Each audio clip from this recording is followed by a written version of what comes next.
All right, everybody, welcome back to the Good Old Hockey Podcast. This is episode number 52.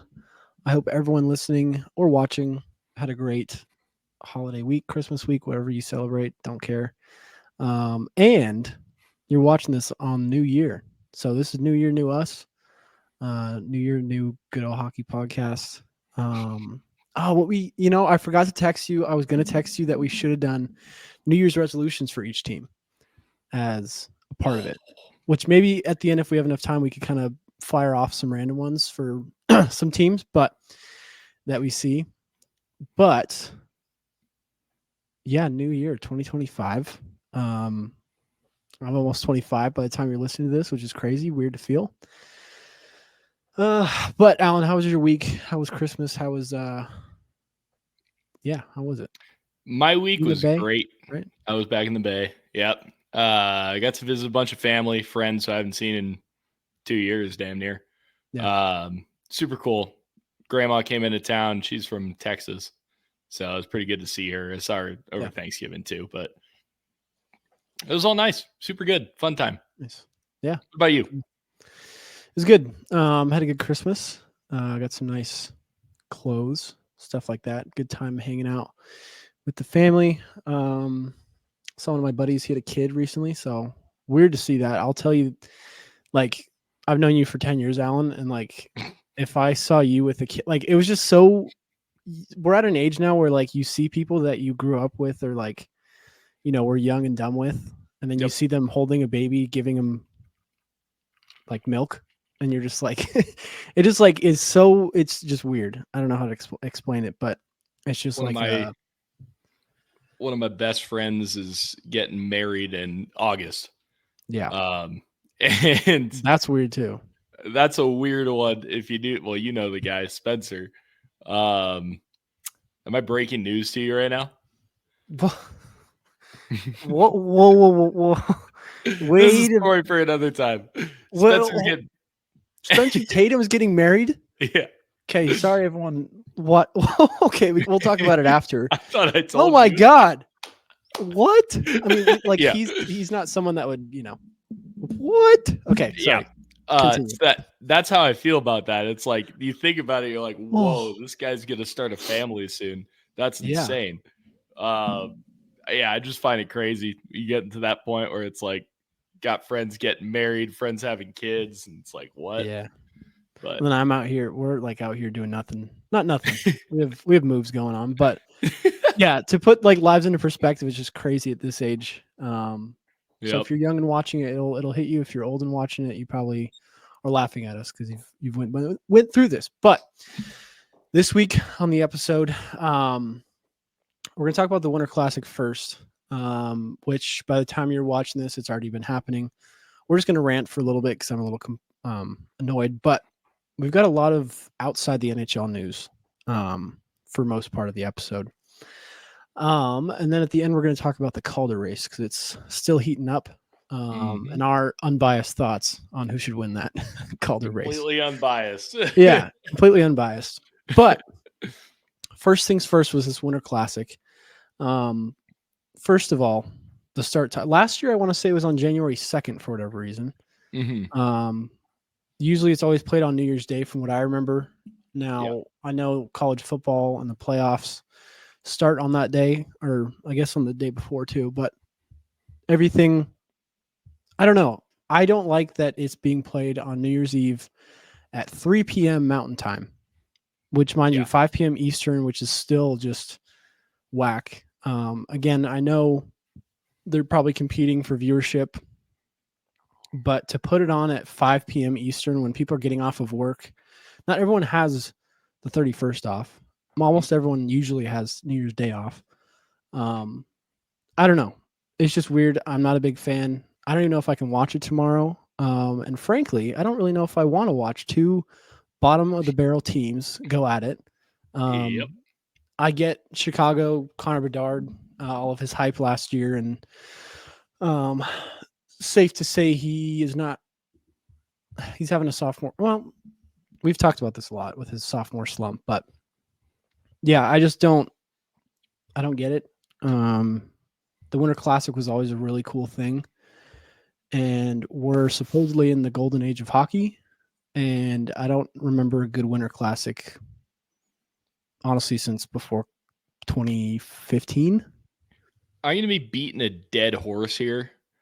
I think everybody and their mother has said this at some point, but it's the same like 6 teams that plays in the Winter Classic or at least one of the outdoor games every year. And to be fair to those, it's like 8 or 9 teams, right? To be fair to those 8 or 9 teams, it's pretty much all the original 6 teams with the bigger fan bases, right? Yeah. But there are teams. The Avalanche have played one. I think they played one outdoor game, or no, they played 2. They played one in Tahoe, and then I think they played one against like the Ducks or something stupid.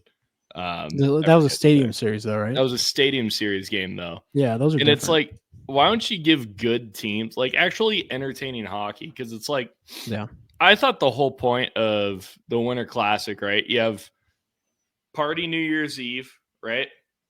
And then New Year's Day is like a chill hangout day, sit around. Most people or a lot of people don't work, right? Yeah. So you get the viewership in that way.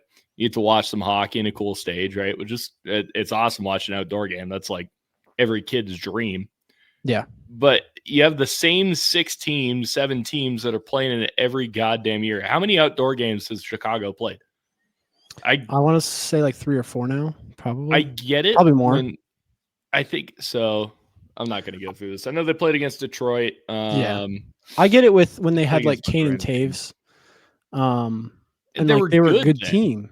And like now, yeah, Connor Bedard is a phenom, but that team sucks. And I'm not saying that I would want the NHL. Yeah.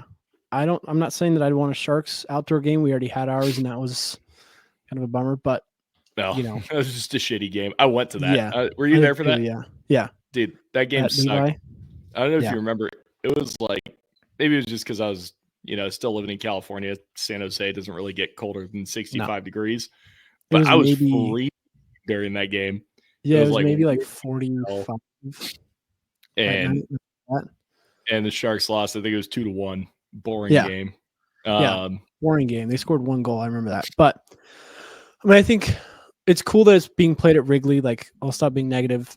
It's cool that it's being played at Wrigley. It's a cool scene, everything like that. But, and like, the Blues and the Blackhawks are, I'd say, somewhat rivals, just in the sense of they hate each other because they're so close to each other, kind of thing. Yeah.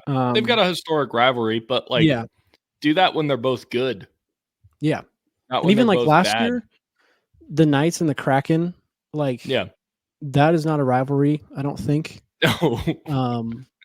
Again, like, cool to be played in Seattle. Like, that's awesome. I get why they did that. Yeah. I don't mind the Kraken being in it. I don't mind the Knights being in it, right? No. I think it would have been cooler if they did it on the Las Vegas Strip, but that, there's reasons why they can't do that. Yeah. Yeah. But like, well, in the wintertime, it gets cold there. At least that's new teams, right? Yeah. Do like a Panthers Lightning matchup. Figure it out. Ooh, right? Yeah. I know it doesn't get cold in Tampa or in Miami, right? Well, Sunrise, in the Sunrise. But it's like, I mean, figure out San Jose something wasn't cool and different. At nighttime, like anything. They did one in Anaheim. Possible. Yeah. They had the Anaheim LA game, and I'm pretty sure that was played somewhere in Anaheim. Yeah. You can figure it out. There's an outdoor rink every winter in San Jose. Yeah. San Jose is not cold by any means. And I don't even think Seattle was that cold. I don't know. I wasn't there, but yeah. We'll move on. It's just, we're just ranting really about dumb. Yeah. And it's the same 10 teams every year. Nobody wants to see a game between the 20th ranked team and the 32nd. How many people, like, realistically, yes, I know the Chicago Blackhawks and the St. Louis Blues have massive fan bases, right? How many people are tuning into that game? I mean, not at the time that it's at, not many. I guarantee you there's going to be on a normal game that's not in the Winter Classic. Even if it's the Winter Classic, there's going to be like Blackhawks and Blues fans that are not paying attention to that game at all. Whatever. Blackhawks are looking for another first overall pick. Yeah, true. It's just, I think honestly, it's probably better off as like a spectacle live event. And I think that's like if we were there at the Winter Classic and got tickets to it, I really wouldn't have much. Yeah, next year. NHL, hook us up. Yeah, hook us up. I wouldn't have many bad things to say because it is definitely like a live event. Like you got to be there kind of thing. Yeah. But I also remember watching these games like, Pittsburgh against the Flyers, like stuff like that where they're. Yeah. And honestly, that would have been a good one to redo. Absolutely. I'm trying to think of any other ones that would be cool for this year in place of that. Honestly, like Red Wings and who would be good against the Red Wings? Maybe the Rangers. The Red Wings have played 50 times. They played like every outdoor game. Yeah, and I get you want to keep the original 6, but mix in. Why isn't Minnesota? Minnesota's gotten one outdoor game. I think they play like a stadium series game. Yeah, which those I don't count the same. Fuck it, no. Make them play them against like the Oilers or something. The Oilers have gotten one, right? I think they get the Winter Classic last year. Is this a stadium series? No, they got stadium series against the Heritage Classic. Oh, the Heritage Classic. That's right. I don't think they do. Got 4 games? I don't think they do Canadian teams for the Winter Classic. That's silly. It is. I find that silly.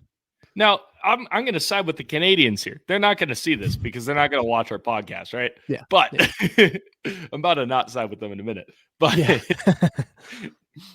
Canadians have every single Canadian team, whether they're good or bad, minus maybe the Senators, has huge viewership numbers. If you just want like a viewership game, play Canadian teams. Leafs and Red Wings.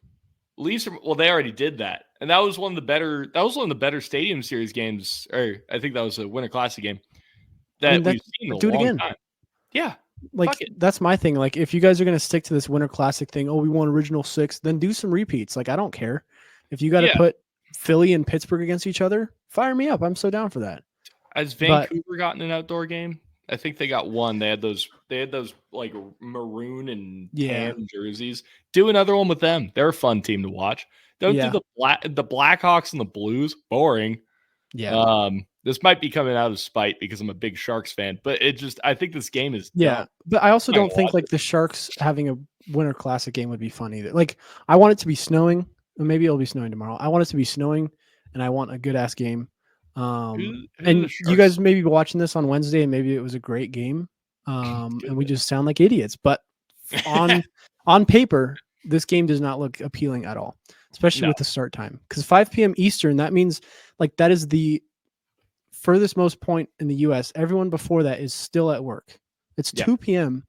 on the Pacific time. So, and like it's being played at 4 p.m.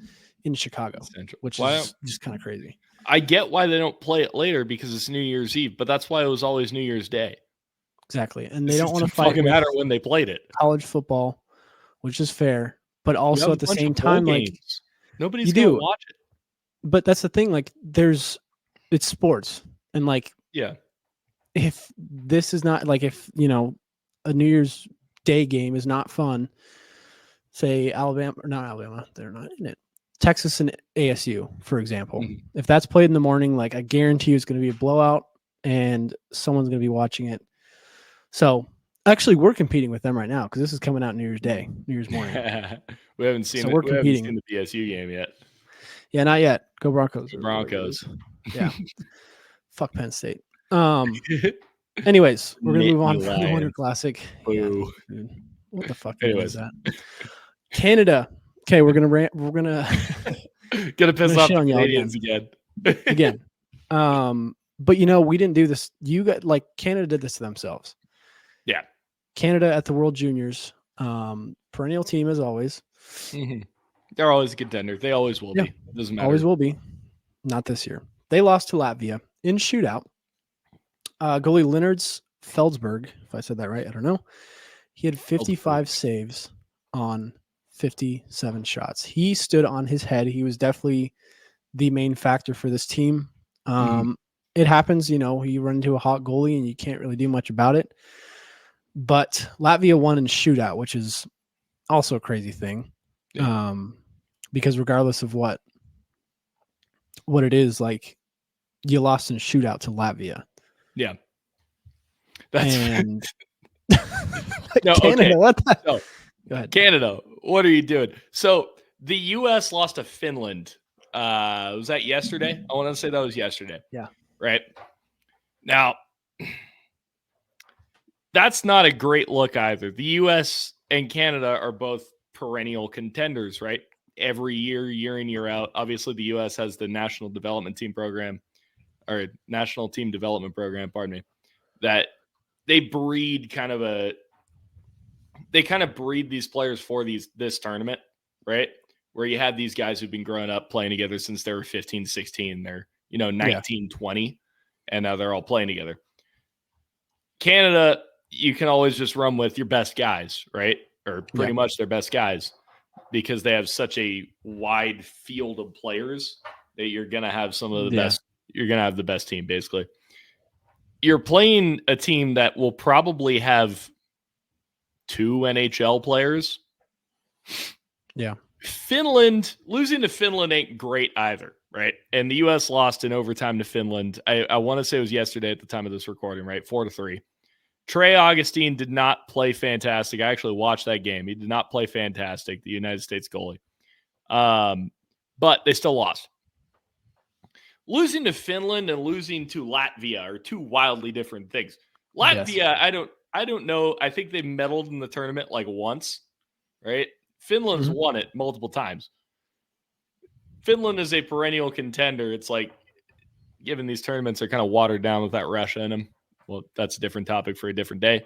Again, we could do a whole episode on that. We could do a whole 45-minute episode on that. Yeah. But I just find that ridiculous. Yeah, you got goalied, right? But you put up 55 shots. Like, how are you letting Latvia score more than you when I think they had 27 shots. Latvia also won again today against Germany. So honestly, good for Latvia. That's awesome. Yeah. It's cool to see hockey growing in these places, which, Latvia is like, you've seen Latvian players in the NHL for a little bit now. Yeah. But it's not like the traditional hockey powerhouse that the U.S. or Canada is. Yeah, especially Canada. It's their sport, supposedly. It is your guys' sport, and Latvia took it from you. How do you feel? By the way, the U.S. beat Latvia 5-1. See, then again, Canada beat Finland, so it's really just what's a worse loss, to Finland or Latvia? Yeah. You know what? Let the jury can decide that one. What you guys think is the worst loss? Put it on Instagram, because the jury will decide that Finland is somehow a worse loss than Canada or than Latvia. They just need to worry about their own shit, because they have a tournament coming up that I think we both think they're going to lose in. 4 Nations face-off, to be exact. Team Canada, World Juniors, not a good mix, Canada, what happened? Do we need James to make one of those videos? Damn. Should have asked him. Another upset in a shootout we've got up next. UNLV Club Men's Hockey. ACHA, correct? Yep. It's ACHA Men's 1. Men's 1. Yeah. Beat the national champions, Denver University, in a shootout. Now, a couple things. I think his final score was like 6-5 or 7-6 or 7-6. High scoring game. I watched the whole recap on that. What are your thoughts? Yes. Denver outplayed them. They, much like Canada, Denver got goalied hard. So I forget the guy's name. Something Farman, the goalie for UNLV. He is a Division I transfer. So he played NCAA Division I hockey. He's very good hockey player. He put up, I think Denver had 60-something shots on him. And he kept up with Denver's goalie Matt Davis got pulled after like 17 shots. It was like 11 shots. I think, because UNLV had 17 shots total. And then their backup goalie let in 2 goals off like 6 shots. So that was a classic goalieing game where it's just the goalie on for UNLV stood on his freaking head. Hats off to that guy.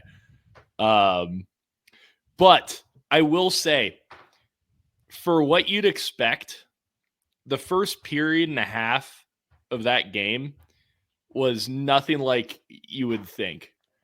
Like UNLV was actually somewhat in the game. The shots were still atrocious, but not what you'd think when you're talking about a club hockey team playing the national champion Division I hockey program, right? That they beat the team with not with Macklin Celebrini, but with Will Smith, Gabe Perreault. Like they beat those guys in the finals last year in the Frozen Four. Yeah. And you're talking about a club hockey team with a bunch of guys who are like, they played in the Null or other junior A programs, and some of them did. And then you have good hockey players. Division I transfers. They're good hockey players, but not a single player on UNLV got an offer from Denver University to go play. And the biggest excuse I've seen online is Denver didn't have Zeev Buyum because he's at the World Juniors, and so is their coach, right? And yes, Zeev Buyum is one of the best players in college hockey, but you still have 18 other Division I hockey players there. Exactly. And you lost in a shootout. The shootout was crazy too. The goalie for UNLV made 2 saves, and then the third shooter missed, he backhanded it way over the net, right? Yeah. And, just some guy on UNLV came in and absolutely sniped one. It was low glow. It was their captain. So it's not some guy. I'm sure he played some higher level hockey than I did, but you're talking about Division I college hockey, the club team being he's some guy. Yeah, someone I saw on Twitter, someone was like, "Can someone explain this in NFL terms?"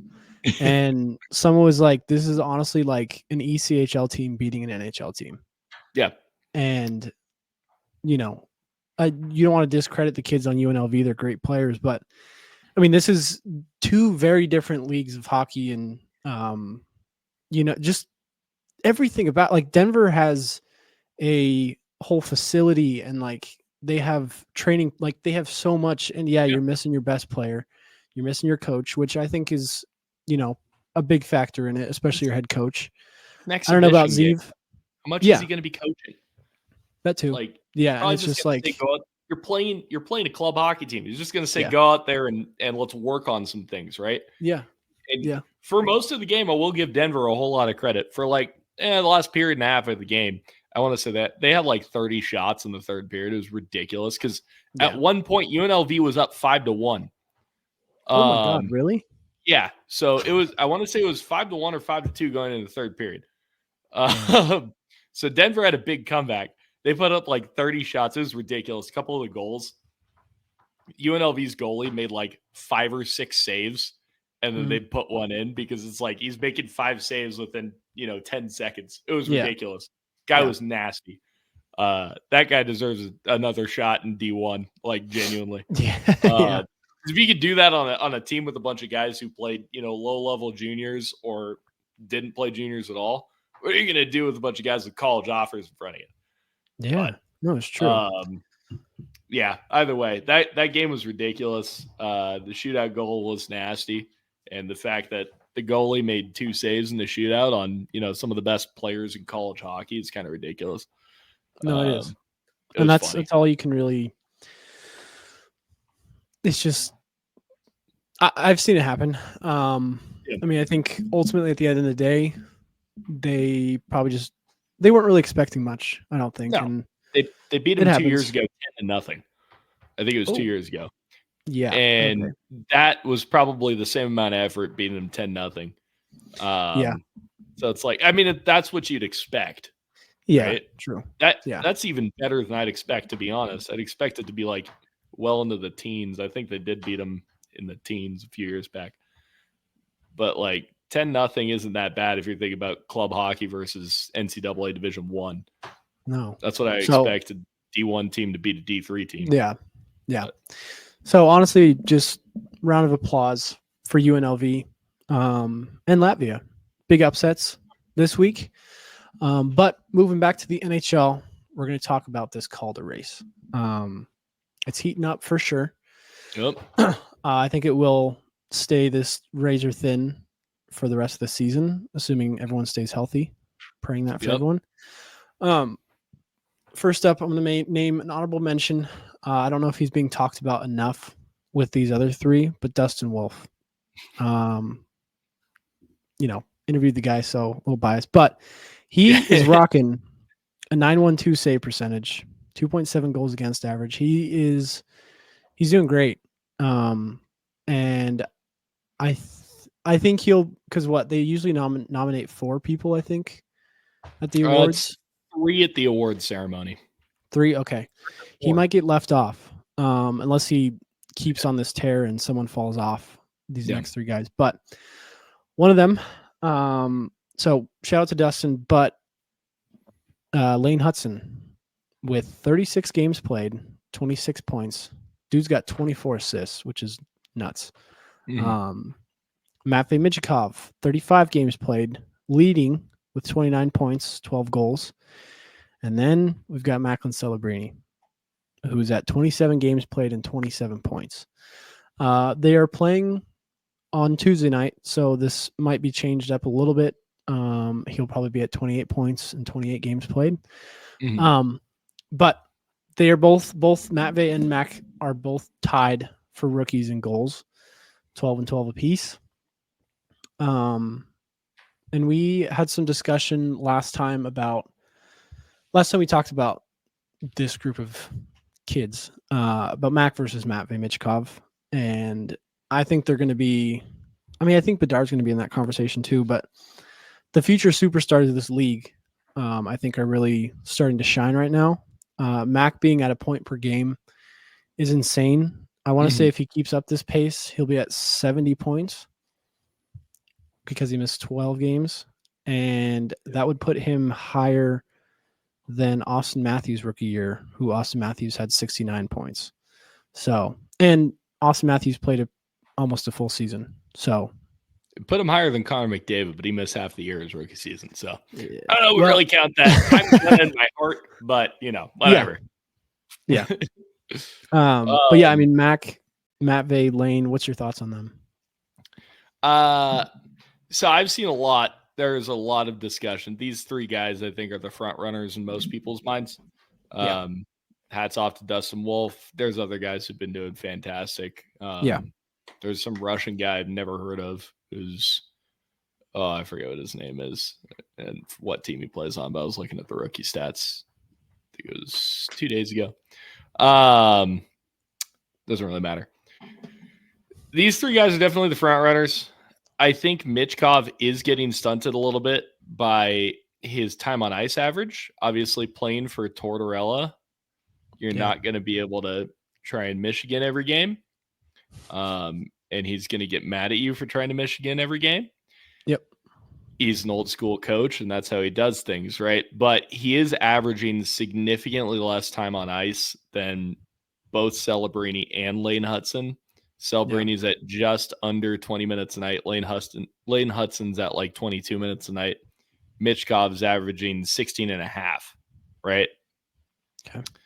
That being said, Michkov is still getting all the power play time he could ask for. I'm pretty sure he's on their first power play unit, and he's like the guy. He has 12 power play points so far this season in 36 games, 35 games. So like he's still getting the opportunity. It's just he's not getting, how I see it is he's getting all the opportunity in the offensive zone. Obviously, there's some questions about his defensive reliability and defensive ability. And I think that's kind of stunting the time on ice because like they're not going to put him on the ice on a defensive zone draw. Whereas both Lane Hudson and Macklin Celebrini are going to be put on the ice in a defensive zone draw, right? Lane Hudson because he's a defenseman, and Macklin Celebrini because he's the best defensive forward on the Sharks, even though he's 18. I do also find it interesting that 2 of these guys, well, it's not really that interesting, but Mac's 18, Michkov is 20, and Hudson is 20. So they both have a couple extra years under their belt. True. Obviously, they're both drafted, I believe, last season. Hudson was they 20. were Hudson was drafted in 2022. I just looked at it, but so both those guys have at least a season under their belt playing higher level hockey, or at least just extra hockey, Yeah, Mac did play in college though. Mac played in college, but he played in college at 17. Yes, true. He played I'm just saying, the like entire college season at 17. Yeah, because Lane. Would that mean that Lane had 2 years at BU? I think he played. I'm looking at it right now because I don't want to get misquoted. Yeah, because Michkov played in the KHL. Yeah. So. Oh, I forgot. Lane Hudson and Macklin Celebrini were teammates at BU. Yeah. But he played pretty much the full season there, and then played 2 games with the Canadians last year. Okay. Which 2 games, he had 2 points in those 2 games. But it just comes down to that guy is 2 years older. He's 2 years more developed. Even though he's a smaller guy, he's not there for physicality. But it's 2 years more to develop yourself mentally and your physical abilities, right? Yeah. Whereas Celebrini's doing this as an 18-year-old. Michkov is the same thing. He's had 2 extra years to develop himself. He played pro last year in Russia. He played pro the last 2 years in Russia. That's going to make a difference. And I think the biggest factor that I'm seeing here is the fact that Macklin Celebrini is 18 years old. He's going to spend his entire rookie season at 18 years old. That's an adult. He's still a kid, right? Yeah. I didn't know how to do my own taxes at 18. No, I highly doubt Macklin Celebrini. I made this joke the last time we talked about it, but he's still a child and he's putting up numbers in the NHL. Yeah. He's a point per game player in the NHL and he is 18 years old. And he's effective. I just watched before this. There was a podcast I was watching. He has the most possession zone entries per game in the NHL, more than Connor McDavid and Nathan McKinnon. It's 9.5 to 8.25. Yeah. Right? And I think also with Macklin and, the Sharks obviously are the 31st team in the NHL as of right now. But the Sharks, he has people around him, Will Smith being one of them. But also Lane Hudson has a pretty star-studded roster, young star-studded roster around him. I think Mac has too. Yeah, that is true. They were Flyers are a bad hockey team. No, I just think I feel like Macklin's line mates that he plays with they're really I guess this is more of a comparison to Bedard though, because Bedard, looking at Bedard and who he has with him, pretty god awful. But at least Mac has some good talent around him. And Lane Hudson's the same way. 24 assists is damn impressive. The thing that annoys me though is that people like to say, "Oh, Lane Hudson is doing this as a defenseman." Yeah. We've had per game defenseman in the last few years. It's not. He's a defenseman, but we saw Erik Karlsson for the Sharks. Would I classify him as a defenseman? Nope. No, he doesn't play on the other side of the puck or on the other side of the ice. Not to discredit Lane at all and what he is doing, but to use that argument and just saying "Oh, he's doing this as a defenseman." He is essentially the fourth forward on that line. He walks that blue line like no one else. He is a great player. But to use he's doing this as a defenseman thing, well, guess what? Mac's doing this at 18. This kid, we were running around malls getting chased by security guards at 18, and this kid is putting up a point per game. Yeah. Now, there's a reason for that and why he is where he is and we're not. But this Calder race is going to be very tight. These are separated by 2 points, and only because Matvey, I think, played last night. Yeah, he had a goal and an assist last night. Yeah, and he got more ice time last night. He was up from. He got benched for the entire third period a couple games ago. Yeah, and he had 9 minutes of time on ice. Then last night he had 17. I just looked at it, but it's just one of those things where it's you're gonna have point per game defensemen. Yeah. I can think of a few off the bat. You've got guys, Erik Karlsson, right? Put up, 100 points a couple seasons ago. Mm-hmm. Roman Josi who's been perennial. He's around point per game, a little bit more, a little bit less. And then the big three, you have Adam Fox, you have Quinn Hughes, you have Cale Makar, right? Yep. When I think of those 5 guys, right, there's a time and a place for guys like that. The only one who really plays a whole lot of defense is Cale Makar. And I think even that gets a little bit overinflated. Yeah. He's and I would give Roman Yossi some flowers there. I remember a couple years ago, or this might have been last year. I'm not a big advanced stat guy. I think those guys are nerds. I just watch the game, right? But I was looking at some advanced stats on Roman Yossi, and I love him. He's great. He's been great for my fantasy team. I've had him like 3 separate times. He's been great every year. But he doesn't play against, like back when they had Ekholm. Back in the Preds had Ekholm. He was the guy who was playing against like top lines. And he wasn't playing with Roman Yossi. And that's not to take away from Roman Yossi, but he's just not a guy that I think of to play big defensive minutes, right? Yeah. And Lane Hudson, I think, is going to be another one of those guys. Like, he reminds me a lot of Quinn Hughes to watch. But Quinn Hughes doesn't play a whole lot of defense, right? And yes, he's going to be a great player, but like you're getting defensemen have, a third of the game that they play, right? He's averaging 22 minutes time on ice. He's playing a third of the game, which is slightly more than Macklin Celebrini, but they're on the ice in all sorts of situations. He's going to be on the ice in every defensive zone or offensive zone draw, right? Because who the hell else do they have? Mike Matheson? Probably not. I think you're going to pick Lane Hudson over him. He's getting all the opportunity in the world, right?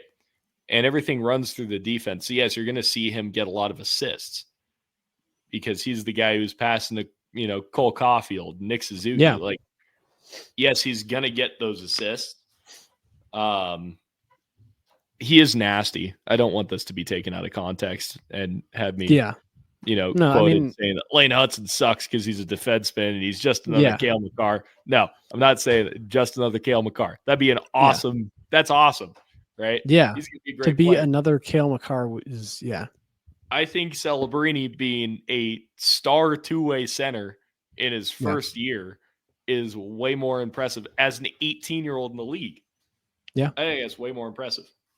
I agree. I totally agree with you, and we're unbiased. Hence my background. A little bit unbiased. But also speaking of Macklin Celebrini, and he got some crazy information the other night. One of the reporters, I want to say for Hockey Night in Canada, decided to drop a bomb on him that his parents met at the Roxy. Now, I'm going to do little Google search on the Roxy. I got an idea what it was through that video. Yep, same. God, Google, fuck off. Canada. Okay, the Roxy live band.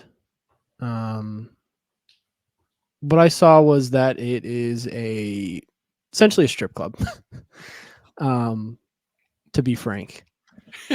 And just the fact that I think it's more of like a club, but judging by his face, he was not that he wasn't thrilled. I wouldn't say that, but he just wasn't like, okay, like it's not a strip club, but he just, to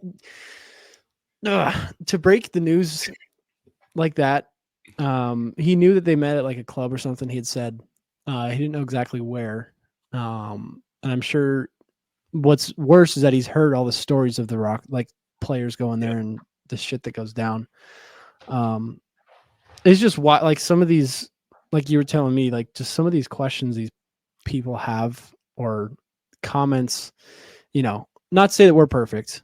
Because we definitely say some stupid shit, but we don't say it to the player's face. I would love to interview Macklin Celebrini. I think that'd be a great interview.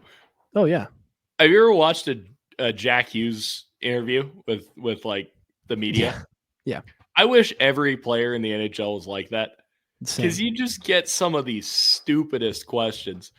I understand that you want to market the NHL as like more than just hockey, and that's been one of its biggest problems with growing.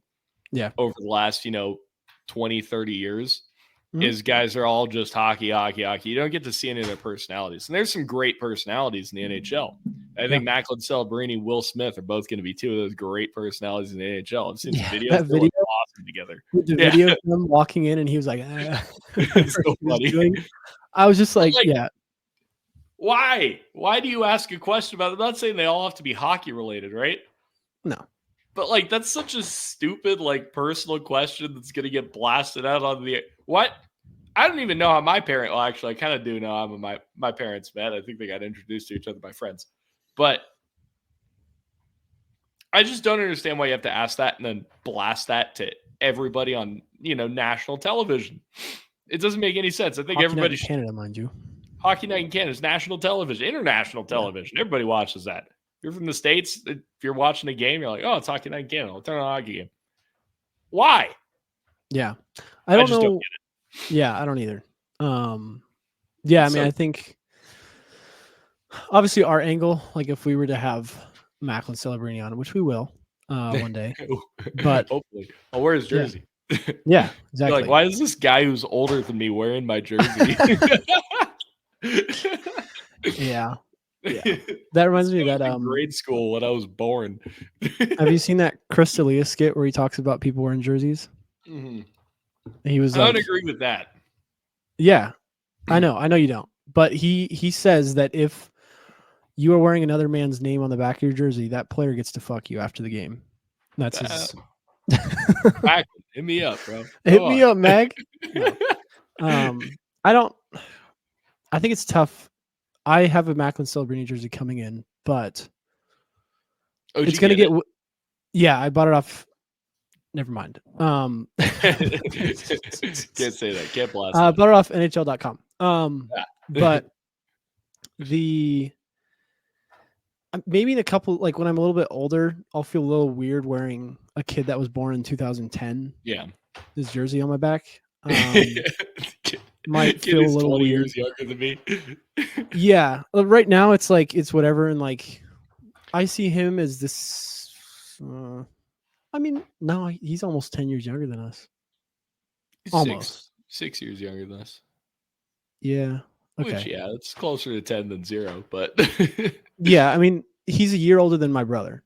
So realistically, once we're all grown and stuff, it's he's not really that far off from us. I think when I'm 50, I'll probably just buy a blank jersey, right? Because at that point, life moves so fast, right? You've experienced so many years. You're like, this guy will be gone in 4 years. Whatever. I'll just buy a blank one, right? But for now, I don't know. I have a little bit of a jersey collection. I've got a few different this is Adidas jersey. I've got a few of the Adidas jerseys. Yeah. My thing too is how do you, if a team, say we're older and you want the new Sharks jersey, say 2035 is a new Sharks jersey. Yeah. How do you buy? You could do a blank one. I have a blank retro one of the older ones just because it was on sale.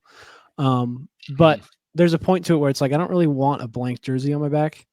Yeah. I'm not going to put my own name on it because I'm not 5. Hell no.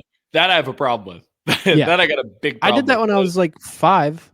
Well, when I see 40-year-old dudes walking around, and I kind of understand it because you're a fan, you're part of the team, right? If players played the game, they wouldn't play the game if there was nobody watching, right? Because they wouldn't get paid for it.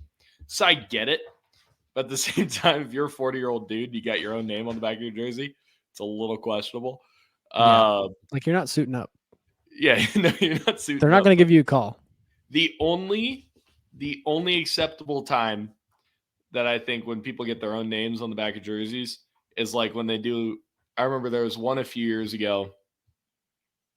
I forget the guy's name, but he had some sort of disease, and they brought him onto the ice, and he skated for the warm up, and they gave him his own jersey, and it had his name on it. I think that's okay, right? Yeah, he was a 25, 30-year-old guy, but that's a whole lot different than you going online to NHLshop.com.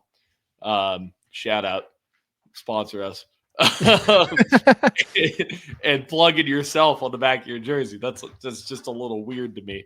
But, different strokes for different folks. Yeah, no, it's totally fair. To each your own. It's your own money. But I at will the make end of fun the of day, you, though. yeah, I will be laughing at you on the inside. But one thing you and I, Alan, both agree on is finding obscure jerseys on people. Yes, absolutely. I was at a Predators game 2023 season. Yeah. And there was a Nashville Predators Paul Kariya jersey that I saw.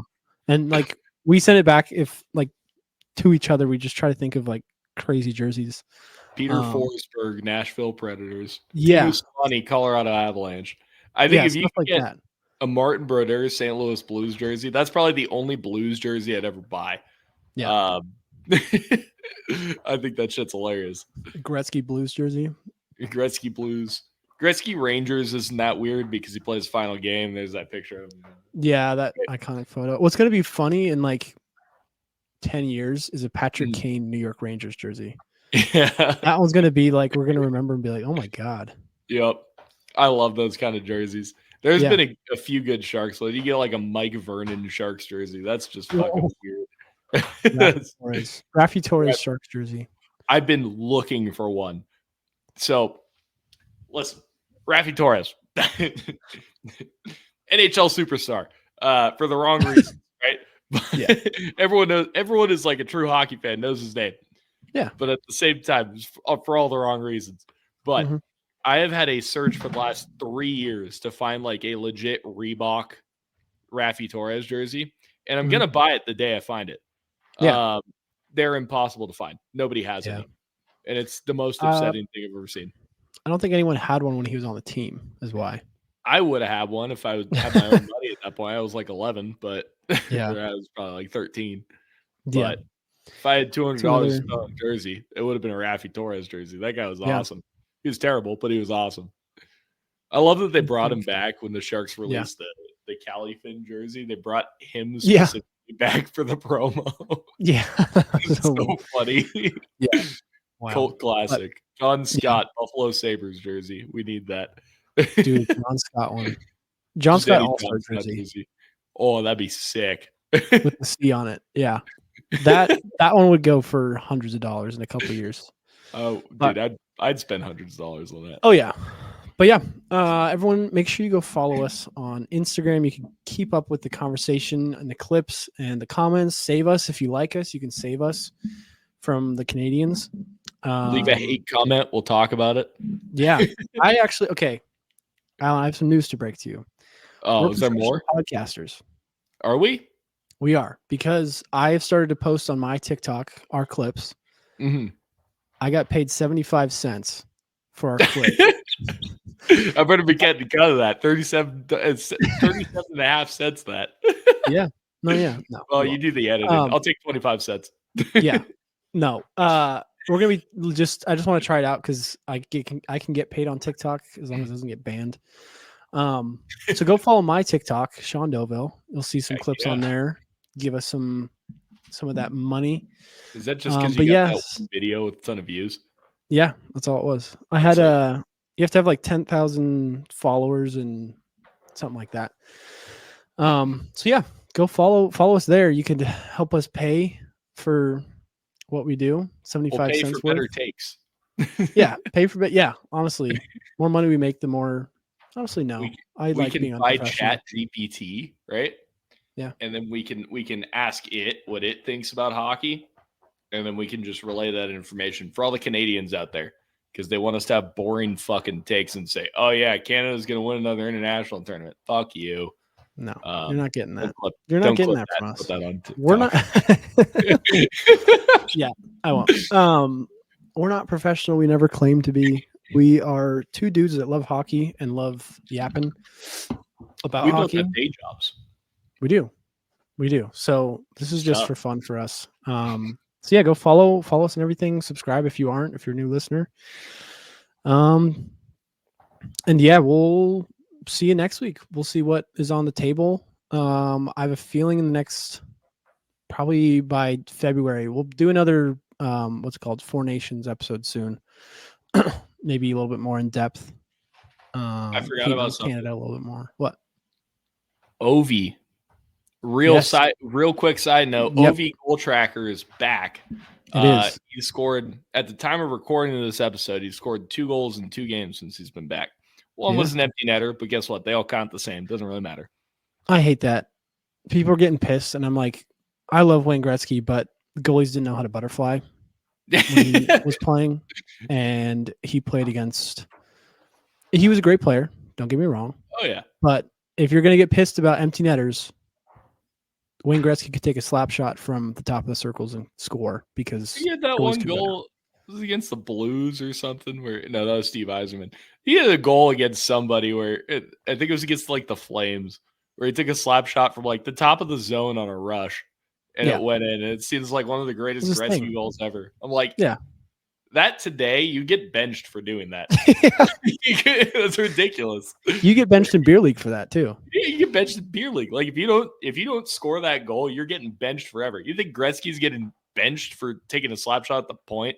Well, he scored because they couldn't go down. No. Well, they'd fall on their knees. Their gear was stupid and they didn't know what they were doing. Yeah. We're not discrediting Wayne Gretzky, by the way. Don't come at us. I'm discrediting every goalie that played before the year 1990. Yeah. I'm sure they'd be good if they grew up in today's training. This is completely random. This was not on the podcast on the episode agenda. But every goalie before like 1990, they'd probably be great if they, grew up with today's training, if they grew up in this era. But like they're all terrible. Every sport though. Like that's Mario Lemieux was gross back then. He'd still be gross today. Yeah. And I think Wayne Gretzky's brain, I think he would be gross as well. Oh, absolutely. If he grew up with today's training. But like you look at the goalies and like they didn't know what the fuck they were doing. The average save percentage was like 850 in the 80s. That's terrible. It's awful. Yeah. Anyways, I'm sure that'll get some comments. Maybe. Who cares? If you're listening to this point, you probably love us. So appreciate you being here. Thanks, Mom. And we will see. And we'll see. And Scott, you're a loyal listener. We love you. Scott's a loyal listener. Shout out Scott Young. Follow him on Instagram. Shout out. Yeah. SCTTYNGK. Yeah. And we'll see you guys next week. Peace.